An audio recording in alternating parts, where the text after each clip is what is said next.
Okay, this is the mixed review homework. So before we can solve these equations using opposite operations, some of them have some operations with just constants or numbers that we have to solve first. So like number 1, before we can divide by 6 on both sides, we've got to do this operation. So my 6y is going to come down, but you've got to do 21 times 2 to get 42. Now you can solve by using inverse operations of dividing by 6, dividing by 6. And that will get you y equals 7. Okay, you guys should be able to do the check for that. When we go to number 2, this one looks hard because there's a lot of things we have to combine first before solving. So definitely put your line down because there's a lot going on both sides. I'm going to start on this side and I'm going to bring down y minus, and then I need to do what's in parentheses. 7 minus 4 is 3.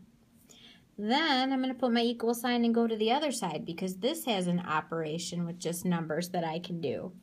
23 minus 5 is 18. Now it becomes a solving equations that we're used to where we can do the opposite of minus 3, which is add 3 to both sides. Those will become 0, and y will be 18 plus 3, which is 21.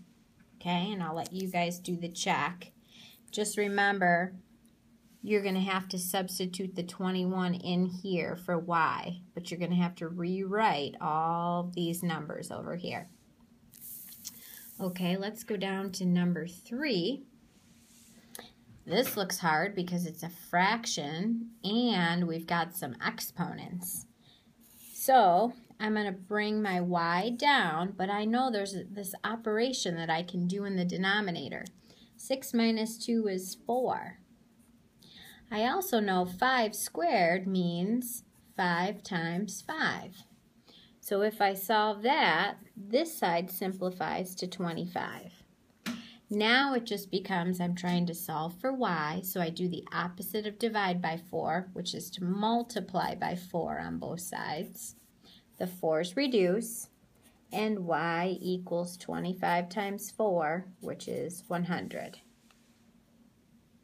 Okay, so when you're checking, remember, you're going to rewrite the equation. Y over 6 minus 2 equals 5 squared. Now you're going to take that answer and substitute it in.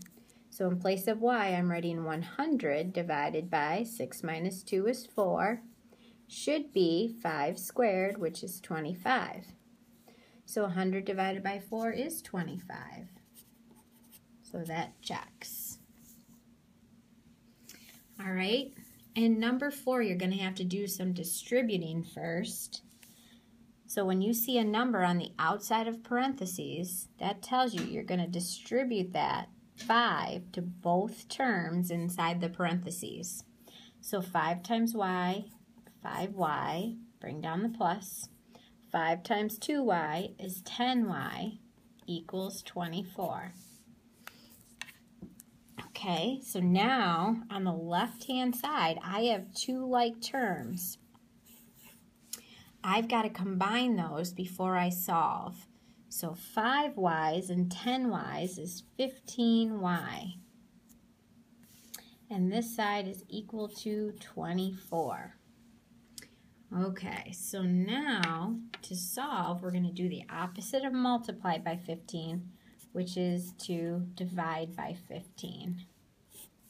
So y will be equal to, well, if I do 15 into 24, it's going to go in one time, and I'm going to get a remainder of 9. So when I write this, it's going to be kind of like the warm-ups that we did. It goes in one time with a remainder of 9 over 15. And we'll just leave it as that. I wouldn't do the check for that one because you guys haven't substituted a fraction in to solve yet, so that's okay. So just like always, there's more questions on the back. So these look pretty easy. Let's jump down and we'll do number 7.